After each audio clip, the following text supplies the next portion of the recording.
दुनिया में एक से बढ़कर एक अफलातून हुए, मगर पाकिस्तान के फील्ड मार्शल आसिम मुनीर आज उनके सरताज के रूप में ताल ठोक रहे हैं। हाल ही में इस जनरल ने पाकिस्तान को भारत के साथ युद्ध में झोंककर अनुमानित 7 अरब डॉलर का नुकसान करा दिया। मुनीर ने यह सारी कवायद खुद को पाकिस्तान का माई बाप बनाने के लिए की, वह भी ऐसे वक्त पर जब मदरसा मुल्क आर्थिक संकट से गुजर रहा है और जिन्ना लैंड के हालात गधा पकाओ बकरा बताओ वाले बने हुए हैं। मुल्क कंगाली की दहलीज पर खड़ा है, लेकिन पाकिस्तान का यह बदमाश जनरल अपनी पुंगी बजाने के लिए गरीब और बेरोजगार आवाम के पतीलों की हालत से बेपरवाह है। जनरल आसिम मुनीर अलग ही दुनिया में जी रहे हैं, शाही अंदाज में विदेश यात्राएं कर रहे हैं। मदरसा पैदाइश नंगे पैर उबड़ खाबड़ सड़कों पर धक्के खा रही है, लेकिन मुनीर शानो शौकत के साथ हवाई उड़ान भर रहे हैं। मदरसा मुल्क के बारे में कहा जाता है कि इस देश को वहां के जनरलों ने बर्बाद कर दिया, वरना ये इतना भी जाहिल मुल्क नहीं था। पिछले 78 सालों में इस देश पर अधिकतर आर्मी का शासन रहा है। पाकिस्तान में चुनी गई कोई भी सरकार आज तक अपना कार्यकाल पूरा नहीं कर सकी।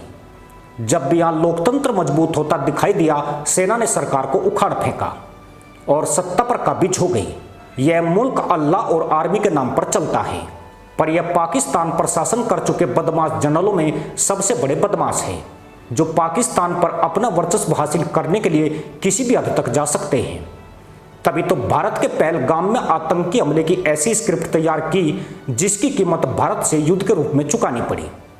पर धूर्त मुल्ला पॉलिसी ऐसी की अपने एयर बेस और आतंकी ठिकाने ध्वस्त कराकर भी जीत की झूठी डींगे मारी गई। मदरसा मुल्क के सियासतदान जानते हैं कि इस युद्ध को किसने थोपा, पर मुनीर की चाल इतनी खतरनाक थी कि उसमें सत्ता पक्ष और विपक्ष चित होकर रह गया। मदरसा पैदाइश से भारत की चोट छिपाने के लिए मजबूरी में ही सही आसिम मुनीर को फील्ड मार्शल बना दिया। पाकिस्तान में कोई माई का मुल्ला ये पूछने वाला नहीं है कि मुनीर को फील्ड मार्शल बनाने की क्या जरूरत है। जिस बदमाश को जेल में होना चाहिए था, उसे पुरस्कृत क्यों किया जा रहा है। भारत ने पाकिस्तान में घुसे बिना चारों तरफ धुआं धुआं कर दिया। मुनीर की फौज ने कौन से झंडे गाड़े हैं?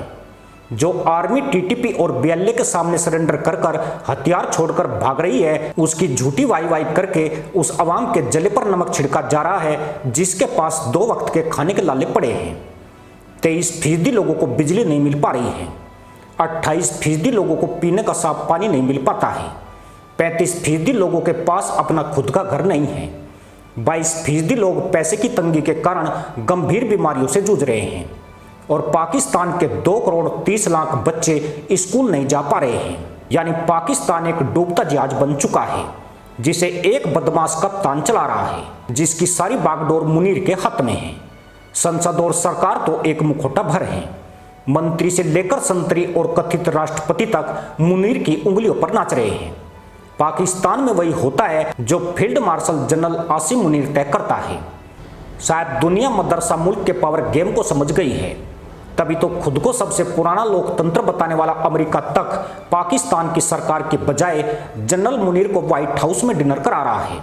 मदरसा पैदाइश यह आकलन किए बिना गधैया नृत्य कर रही है कि यह उनके उस वोट पर सीधी लात है जिसे उन्होंने घंटों लाइन में खड़े होकर मतपेटी में डाला था।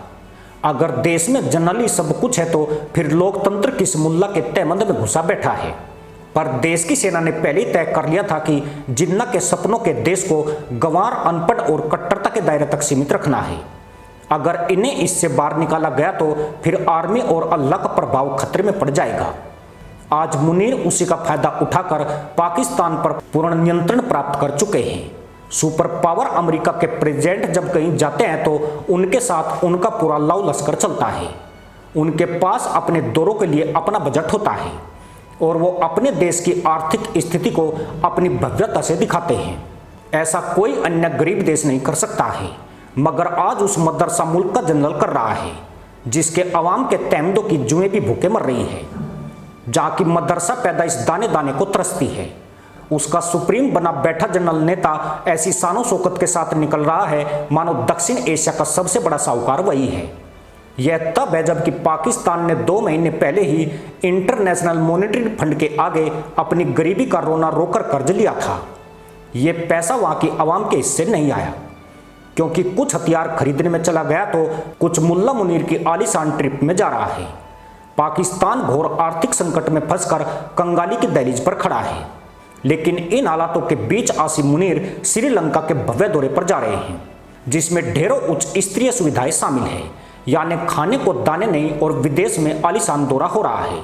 दरअसल इस दौरे में मुनीर को विशेष विमान, बाइक एस्कॉर्ट, सिटी विजिट के लिए हेलीकॉप्टर तथा 5 स्टार होटल में प्रवास की सुविधा दी जा रही है। ये सभी चीजें आम सरकारी अधिकारियों और नागरिकों के लिए प्रतिबंधित है। पर पाकिस्तान में जनरल हमेशा ही प्रधानमंत्री राष्ट्रपति से ऊपर रहे हैं। इसके लिए वे देश भी बराबर के जिम्मेदार हैं, जो तानाशाह और आर्मी जनरलों के लिए प्रोटोकॉल दांव पर लगाते हैं। इसी पॉलिसी की वजह से मुनीर जैसे बदमाश लोग पैदा होते हैं।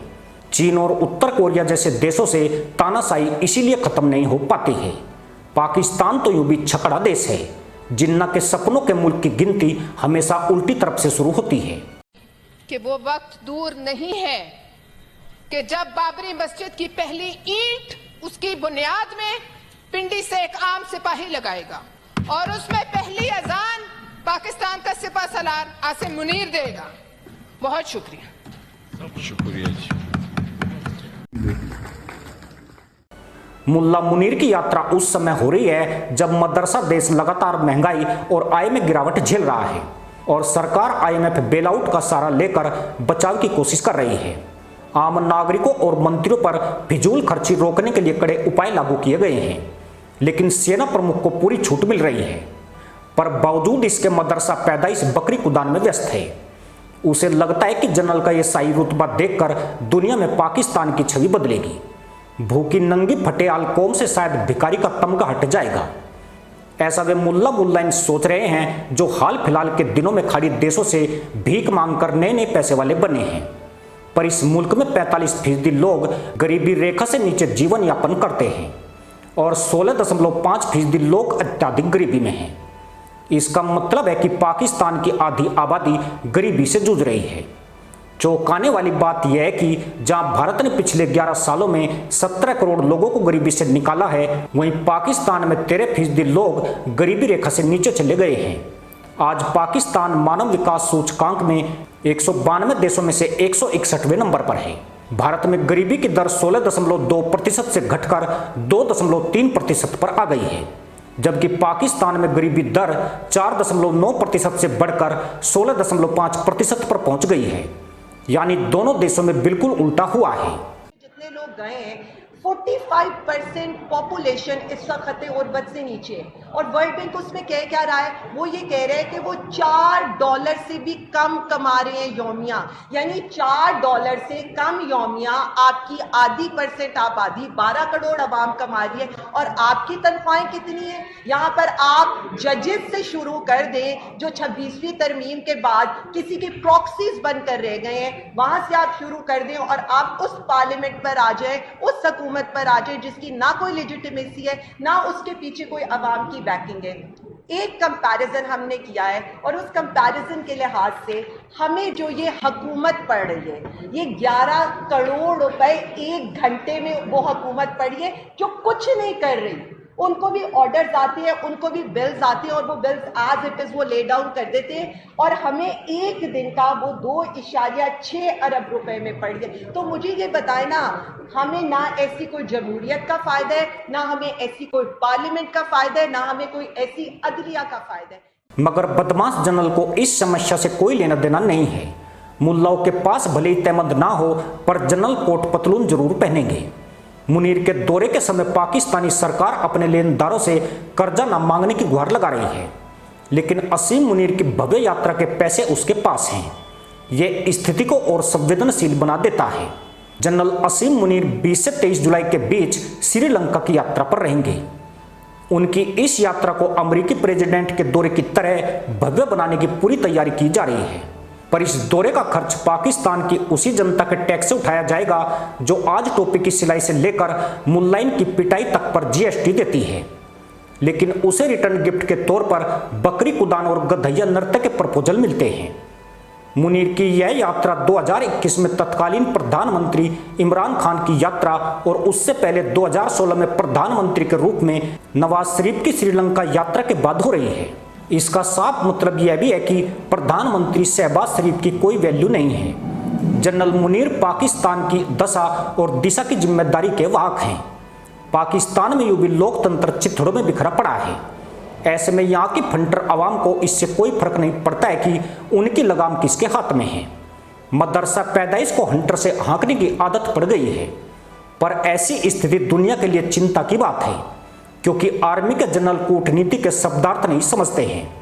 इनका काम सीमाओं की सुरक्षा करना होता है, लेकिन जब यही जनरल सत्ता के केंद्र बन जाते हैं तो हमेशा ही उस देश की स्थितियां संकट में आती है और नतीजा पड़ोसी देशों के साथ पूरी दुनिया को भुगतना पड़ता है। इसी के साथ अनुमति दोस्तों, जय हिंद, वंदे मातरम।